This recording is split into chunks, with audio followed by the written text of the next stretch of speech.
I'm hot. Me too. My arms are spaghetti. I can't open my thing. May I open it for you? I need you to. Don't weed eating make you like that? Sometimes. I noticed that new weed eater I've got don't do me that way at all, but most all the other ones I've ever had does.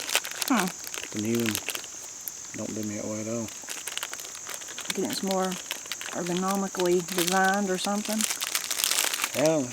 Is it heavy? No, not really.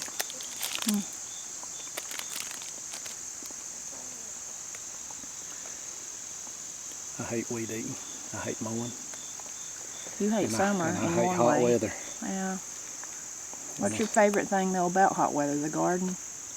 Yeah, I mean eating the good food out of the garden. Other than that, I don't like it at all. It's just the way it's always been. I like all the seasons equally. I love summer, but I love winter. I love fall, I love spring, I love them all. Well, I just ain't never liked the weather or hot weather because I've had to work in it all my life. Don't like it. It's just miserable. Easier to work when it's cold. Gosh, yeah. Much easier. It's easier for me to try to stay warm than it is to try to stay cool. Much easier.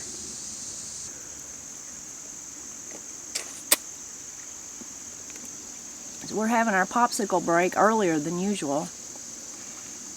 For one thing, we're hot. We about let the yard get away from us. We skipped one mowing or one weed eating. We got Corey to mow it in between, but nobody weed eated.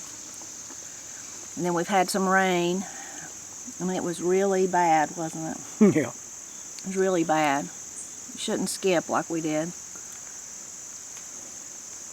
So that wore us out. And there's not that much to do in the garden, mostly some harvesting. But another reason why we ate our popsicle earlier is because we're about to part ways. Matt's got some other stuff he's got to do, and then I'm going to finish up harvesting in the garden, picking some beans and some other stuff. I'm going to try to gather all my winter squash up, get rid of that mess, maybe move them to the porch. Matt's got to go help Katie. If you watch Katie and Corey's videos, you'll know about Katie's old truck. What is it? I don't even know. What is it? It's an 86 Chevrolet truck. Square body? Is that what it's called? I guess that's what they call them nowadays. They didn't call them that back then? No, that just kind of slipped in on me, but that's what I guess it is, yeah. Yeah. Anyway, Matt's going to have the fun job of replacing the dash. Is that what you're doing? I've got to take the dash out of it and put a fuel gauge in it and then put a new dash on it that she's bought. Yeah. So while he does that fun work, I'm going to be in the garden solo the rest of the day. You like the truck too, though, as much as she does. Yeah, I've had a bunch of them growing up. I like them old trucks. I just don't enjoy working on them like I once did. I can't fold up and get up under them anymore. Yeah, it's hard to get yourself in the positions when you get older. Yeah, and my want to's gone. That happens too. I'd much rather be up the creek bumbling around looking for deer sign and playing in the creek and looking for stuff and just enjoying the day out there than I had working on something. Yeah, you've never been able to say no to them about anything. No. I can say no. Matt can't. That's the way it's always been. They're both daddy's girls, but I was a daddy's girl too, so I understand.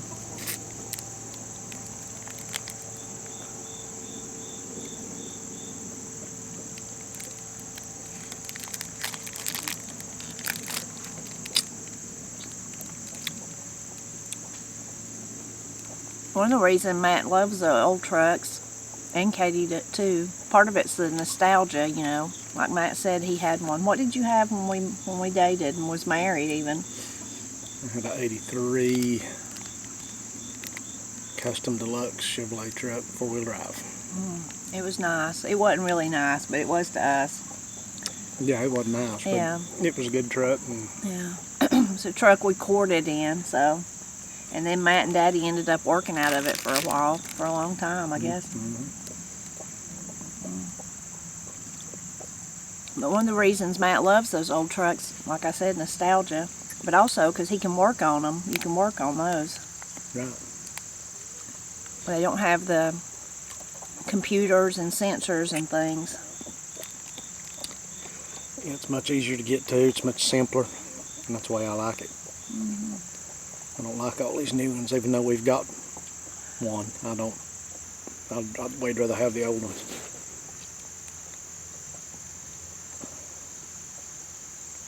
That one's in pretty good shape too, isn't it? Yeah.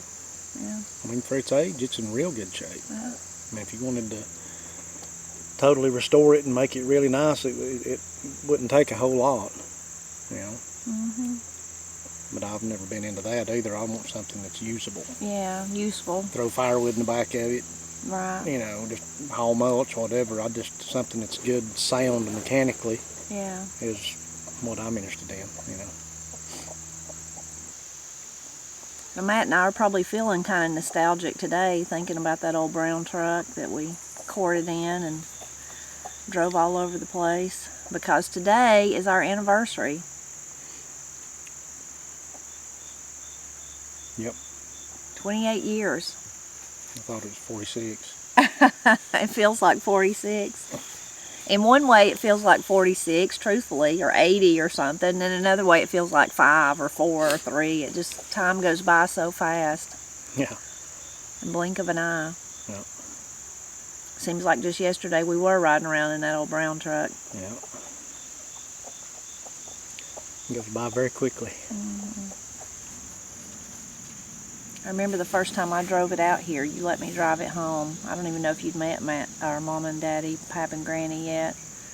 And Pap couldn't, when I drove up in it, he couldn't believe I drove that truck out here. Because it was a straight shift. What was it, a 5-speed or a 4-speed, whatever it was. I mean, he knew I could drive a straight shift. I had a straight shift car, but because it was a big truck, he was just shocked that I drove it. I was so proud of driving it out here too. I loved that truck. Oh yeah, I did too. Yeah. I'd like to have nothing just like it. Yeah.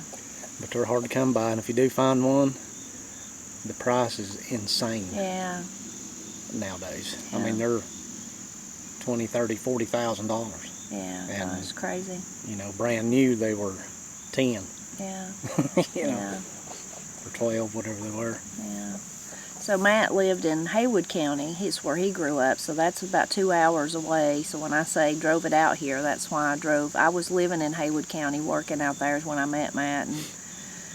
And so when I say I drove it home, I drove it 2 hours out here.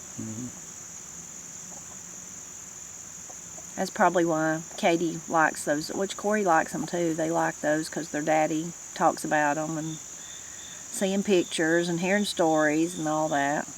Yeah. So Matt's had several, you've had several trucks since we've been married. Those particular ones, like Katie's, I've had about 7 of those. Yeah. I've not had that many cars. Since we've been married, I've only had, what have I had? I had the Escort when we first got married. I had a Ford Escort. And we literally drove the wheels off that car. That don't even count. It don't even count. No. It's not a car.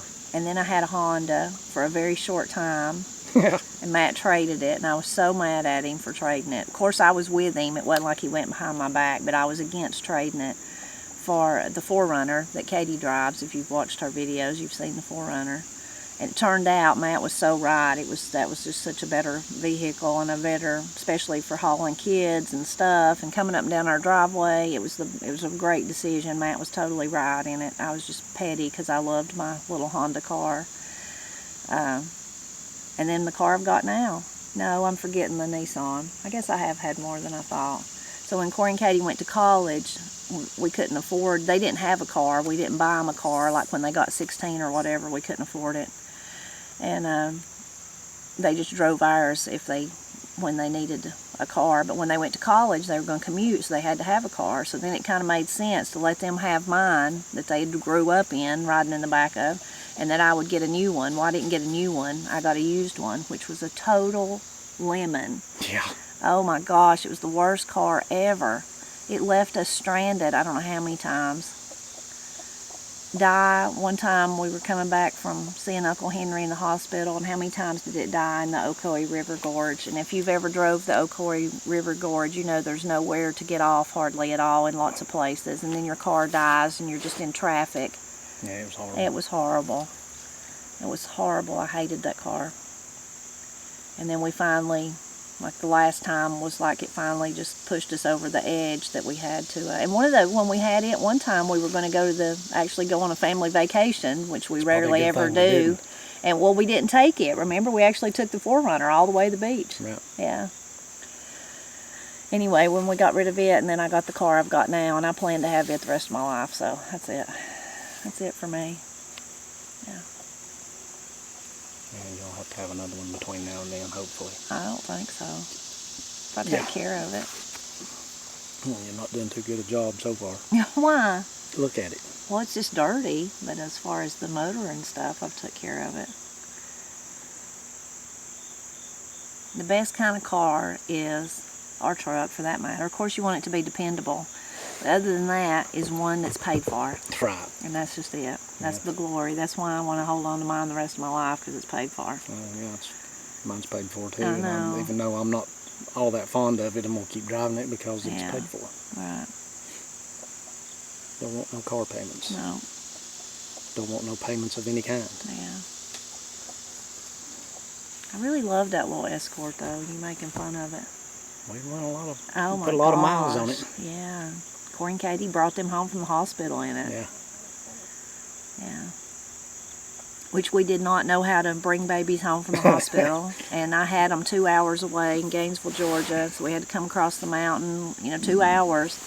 And the nurses at the hospital, for some reason, they were very nice, great hospital, all that. But when it come time to actually put them in the car, they were like, no, they couldn't help us with that. And we were like, well, we don't really know how to do this. We put them in their car seats wrong. Yeah, we put them in there wrong, and then about halfway home, and I'd had a C-section, so it wasn't like I could really help Matt do much. We decided we better stop, and as always, the way hospitals work, and it's just, I'm not saying it's their fault, but it's just how it happens. If you're going to be discharged from a hospital, it seems like they always wait till the end of the day.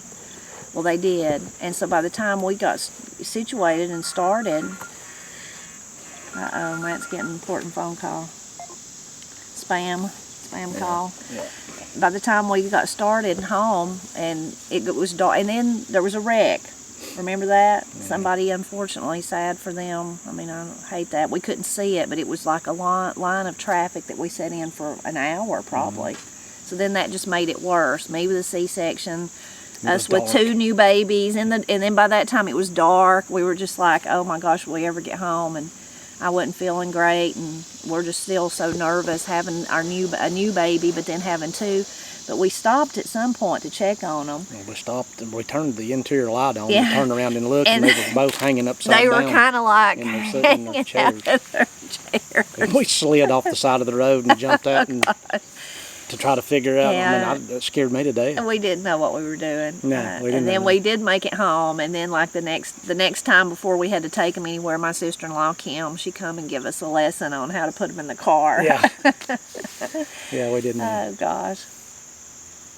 But anyway, we rode. I mean, that was the car they'd come home in, and I drove that thing literally till the wheels about come off of it, didn't I? Yep. The day that we traded it in, which they barely give us nothing for it because it was just a junk pile by then. When we drove off, I looked at it and I thought, it looks so sad and pitiful. How have I been driving that? It looks so sad and pitiful. Yeah. I literally wore that car out, got the worth out of it for sure.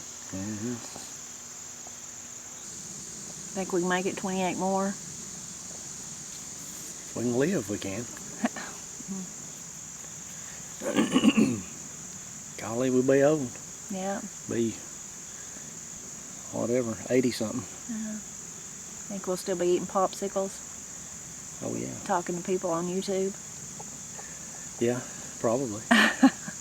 They probably won't watch us because we'll be so old and decrepit. We have to have our canes to get out here, or just sit in our armchairs. We'll probably be drinking our popsicles.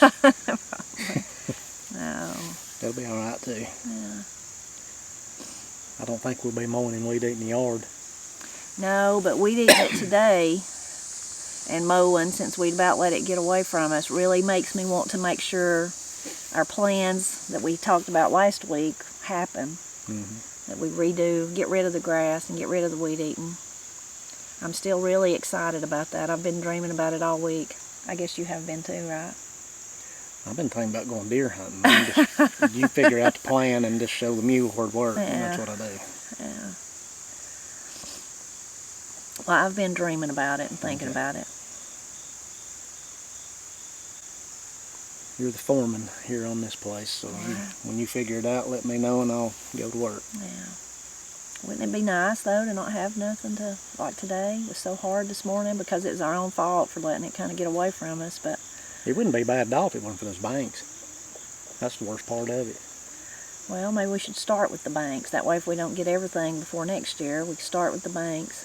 Yeah. Could you make, like, I mean, we could do the beds like what we've done, but that's hard getting those trees. So if we come up with an alternate thing, could we just make, like, if you just made a, which again, then that might be weed eating. I was thinking of, like, little beds all over it. On the bank? Yeah. Well, you could, as long as you, we put some ground mat down and keep anything from growing up between them, yeah. Yeah. Just like we are planning on doing in the yard. Yeah. We could do blueberries. Yeah. And then you could do just some beds that maybe you put, you know, a Plant squash raspberries. or peas or whatever. But you could, you know, down on the banks, you could do all your berries there. Yeah. So maybe we start with those two banks, if you say that's the hardest weed eating. It is for me. Yeah. Wish we could plant some, or we could put gravel or something, but in between the steps. How did you ever think of those steps? That's like my favorite part of our yard. Those was a long time ago. I don't remember, but I just decided we needed steps because if we come up here, we had to climb the bank to get up here, and I thought we needed steps. Yeah. So I figured the material and went to town, bought it, and come back and started making them. We've got pictures of you making them and Alex helping you. Really? Yeah. This little boy that we kept from the time he was born till he went to school. One of my good friends' little boys. He's grown now. He's in college. But Alex, and there's in the pictures, he's helping. He's just a baby, but he's got his little stick or rake or whatever helping. But those turned out to be beautiful. But yeah, mulch between them. Yeah. And we've got the mulch. Yeah, we just need to put it over there. Yeah.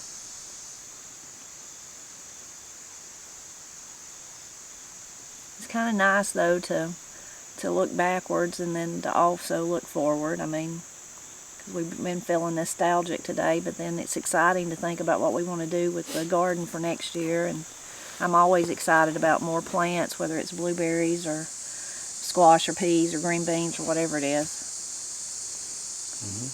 It's nice. Gives you hope. Yep. Well, you ready to become a mechanic for the rest of the day and take off your gardening hat? I guess. And I'm going to go to the bean patch. Okay. It's just getting hotter, so I might as well get at it. Let's go.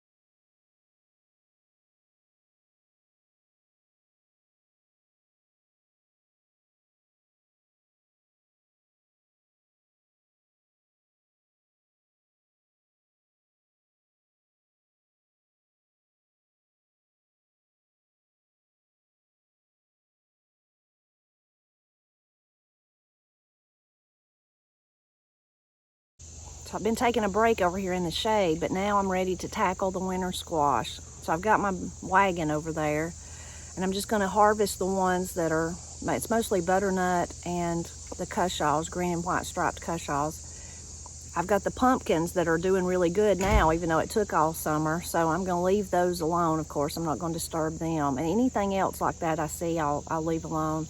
There's lots of ground cherries, but I'll probably leave those. I really want to make, there's a recipe that I really want to make with them. So I don't guess I'll harvest them today, but I'll leave them where they're at and hopefully harvest them one day next week.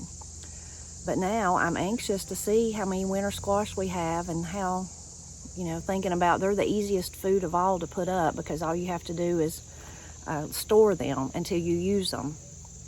And what I'll do, I leave them out in the sun like this in the garden until the vine totally dies back, which it has. So then I'm going to go harvest them. Then I will move them to my porch. It's a covered porch, so they'll hang out there for several weeks, if not longer. And then before truly cold weather gets here where it would be a hard freeze, I'll move them into the house. I'll take them into the house. So, you have to keep a check on them and make sure. There might be an odd one that starts going bad. You feel a little soft spot and you'll need to go ahead and take care of it. But a lot of them will last entirely through the winter. In fact, I have butternut squash in my kitchen right now. I think I have 2 left. And then I have 1 cushaw left from last season. So that's how long they've lasted. Now, when you cut them open when they're that old, they are kind of drier on the inside, but they're still totally edible. So that's just like a miraculous thing, if you ask me. And I love the ease. I think of it as I'm putting up food, but boy, that was easy. All I did was harvest it, move it to the porch, and then move it inside.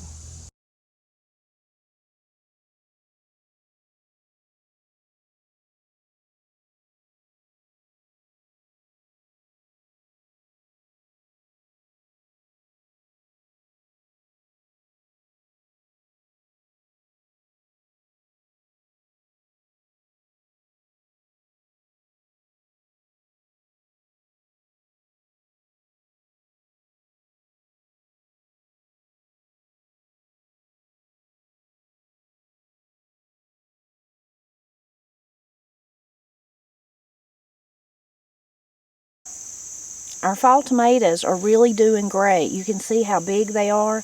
We've not really trimmed on them any, but today I'm going to just trim some of the bottom leaves that are branches that are kind of looking really yellowed. So I'm going to trim some of those off. But guess what I see on them? Some tomatoes, little bitty tomatoes, and I see a lot of blooms too. A few tiny tomatoes and blooms. So at least I've got green tomatoes now. I think I'm going to prove Matt wrong. I think I'm going to prove him wrong. I think we're going to have tomatoes. I hope so, at least. I may be counting my chickens before they hatch, but I hope so. Over on the end here, these are the 2 that we actually started just from our own cuttings. And they were I was afraid they were, and I was right, they were getting shaded out by those bigger ones that I bought from the store. And you can see since I moved them over here on the end, I bet they've grown 6 or 7 inches since last weekend. So they're really starting to grow too. I'm not going to trim them very much. Maybe those 2 will be all on this one maybe. But so they're really starting to grow up, and I see a bloom. There's one little bloom, and here's a bloom. So they've got blooms on them too. So I'm hopeful they're going to have tomatoes too. I'm so excited.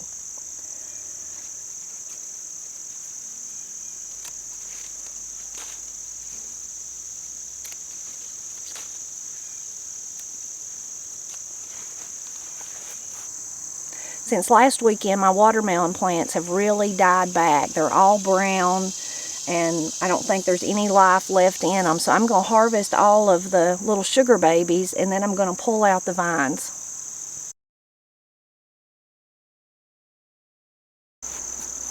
Now that I got all those pulled out, there is one more watermelon right there. To get that one, put it in with the others. Now that I got all that pulled out, I uncovered this tomato from the watermelons that had kind of reseeded itself, and it's been growing. And it's kind of looking puny, but it does have some green and some yellow tomatoes, so I kind of wove it back up in the cattle panel, and maybe it'll have a little bit of new growth. Maybe it'll continue to produce a few tomatoes, not a lot, but at least enough to come through the garden and munch on until cold weather. So I've got a few peppers on this side. Peppers are getting really tall. That's almost shoulder high to me, I guess. So I'm going to pick some of the ripe peppers up here on this side and then go over to the other side and see if I've got any ripe ones.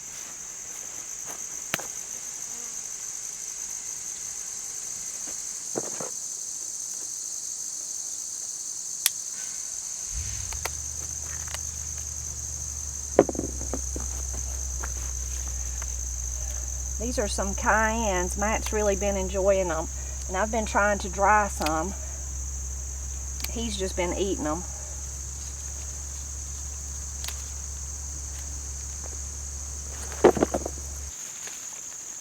I'm going to leave those till they change color. This one's just beginning to, you can see the little peppers just beginning to produce.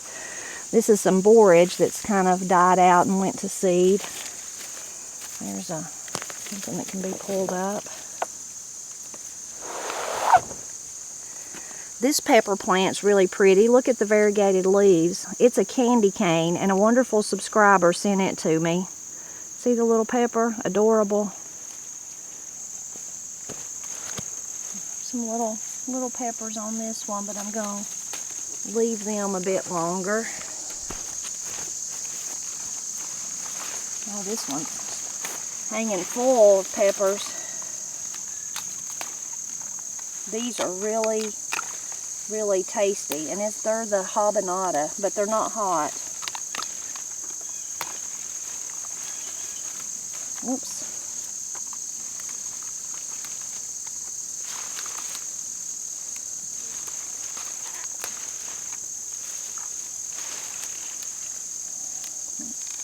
There's another big one. I'll leave the others till they get larger. Here's some of the shishitos. I'm using my shirt as a bucket.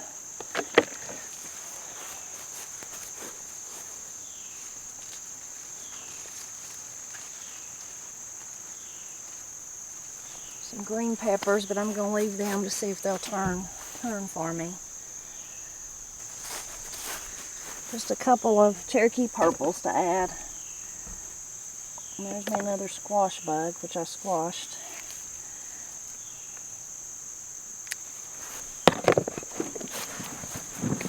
So I think I've completed everything that needed to be done outside. I still need to go around and gather up my other baskets. I've got 2 of them right here that I've harvested, but I've got to go back and get the watermelons and get the rest of the beans. Surprisingly, I had almost a bushel of beans. When I first started out, I thought I wouldn't have that many, but I did by the time I picked them all. I was really excited on the first little part of them because I didn't see any of those yellow bugs, any of them. But as I began to get towards this end on this side, the lower end, I began to see the yellow bugs. So they're definitely there. At first I was really excited. I thought there's not any. But I am really proud that we've kept them at bay. So next week is the 1st of September. Can you believe it? I can't believe it. Normally by now those little bugs would have done and eat everything from top to bottom. So we'll definitely get at least one more picking of beans. Whether or not it's enough to can, I don't know. But they're still producing, in other words. So we have kind of kept those little bugs at bay this year. So that's really great. And maybe next year I can try even harder. Since I kind of didn't start trying to keep them at bay till about midsummer. It's amazing, while I was picking the beans, I was thinking about how drastic they've changed from last weekend till this weekend. Now last weekend we didn't pick them. Well, I started picking them and then I stopped because Matt wanted me to wait till they were fuller so they'd have more shellies in them. And it's unbelievable how much there's a change from last weekend till this weekend. And we've had rain this week, so it's not being overly dry, but they are just on the decline. I mean, you can just tell they're dying out. Some of them still got blooms, and 1 or 2 places looks like some new growth, but mostly you can just tell the beans are on the way out. And of course, it's time for them to be. As I said, I can't believe it's almost September. But I was thinking about how drastic that change was from last weekend till this weekend. even my melons. If you remember last weekend, I said there's still some growth, so I'm going to leave them. So then by this weekend, they're all dead. So I harvested all the sugar babies. But I was thinking about when I was picking the beans, thinking of that drastic difference in a week's time.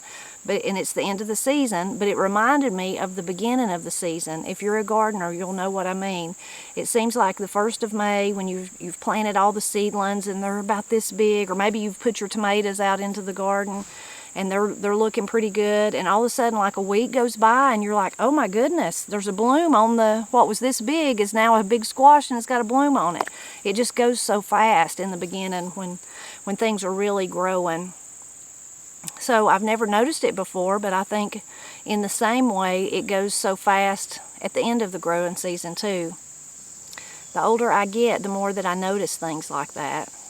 Maybe I'm paying more attention. Maybe it's because this year especially I've been able to spend more time in the garden, kind of be closer to the land and pay attention to everything instead of just hurrying because I know I've got to do all this stuff before I have to go back to work on Monday morning. So maybe that's it. But it's a joy to kind of notice those little changes and notice them as they come along. You know, I'm longing for that first cool morning. You probably see the sweat on my face. I'm burning up. It's really hot today. We had a really great cool week. It felt like fall, and I knew it wouldn't last, and it sure didn't. The heat's come back, and this week has been really hot, really hot. So although I'll be sad about the beans dying out, the garden leaving, I'm also longing for those cool, crisp fall days and at least those cool, crisp fall mornings. And I've got my fall things to look forward to. Everything we planted for fall is coming up. There's one part of our row of turnips come up really good and one part didn't. And I'm wondering now if it's because they're shaded by the okra. But I'm going to have to replant them, I think. So that's on my list to do. But everything else is up and doing good. I even seen some little baby cabbages, so it'll be interesting to see how they do. I don't think I've seen a beet yet, but they typically take longer to actually sprout and grow. So I'm not concerned about them yet, but I may have to replant them too if they don't come up. Anyway, lots of exciting things to look forward to, including that cooler weather. I think Matt and Katie are almost finished with their dash installation, so I'm going to go check on them. I'm going to gather up all the baskets I've left throughout the garden and take in our bounty.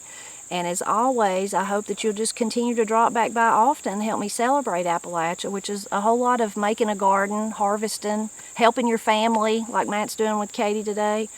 And also noticing those little changes, I believe. People in Appalachia have a real sense of place. They love where they live. I certainly do. And I believe it's because of that, noticing those little things, whether it's just, and it's always a learning, of course, a learning experience, but noticing the things, the changes that you see in the landscape around you. I think that plays into that real sense of place. So please do drop back by often to help us celebrate Appalachia.